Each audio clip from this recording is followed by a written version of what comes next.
மிக முக்கியமான ஒரு விஷயத்த சொல்றேன், நல்லா கேட்டுக்கோங்க. மிக முக்கியமான விஷயம், வாழ்க்கை பிறப்புங்கிற ஒரு கோட்ல ஆரம்பிக்குதா இல்லையா? அந்த பிறப்புங்கிற கோட்ல ஆரம்பிச்ச மாதிரியே மறுபடியும் மரணம்ங்கிற அதே கோட்ல வந்து முடியும்.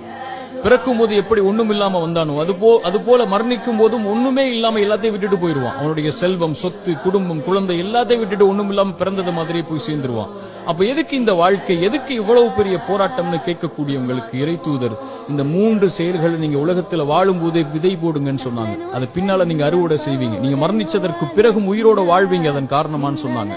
அந்த 3 விஷயம் என்ன தெரியுமா? முதல் விஷயம், இறைவன் உங்களுக்கு செல்வம் ஒண்ணு கொடுப்பான். அது பிறருக்கு இந்த உலகத்திலேயே கொடுத்து உதவுங்க. அதன் மூலமாக ஒருவன் பலன் பெற்றிருந்தால், அதன் மூலமாக இன்னொருவன் பலன் பெற்றிருந்தால் அந்த தொடர் நன்மை உங்களுக்கு வந்தடையும்னு சொன்னாங்க.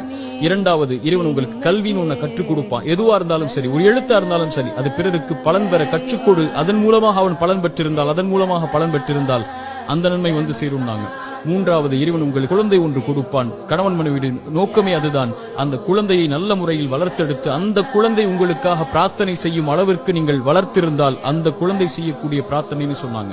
அப்படி நல்ல குழந்தைகளை இந்த பூமியில் இருந்து மரணிப்பதற்கு முன்னதாக வளர்த்தெடுப்பதுன்னு சொன்னாங்க. இந்த 3 விஷயத்தை யார் இந்த பூமியில் மரணிப்பதற்கு முன்னதாகவே உலகத்தில் விதை போடுவாரோ அவர் மரணித்ததற்கு பிறகும் அதை அறுவடை செய்து கொண்டு இந்த உலகத்தில் உயிர் வாழ்ந்து கொண்டே இருப்பார், இந்த உலகம் அழியும் வரைன்னு சொன்னாங்க.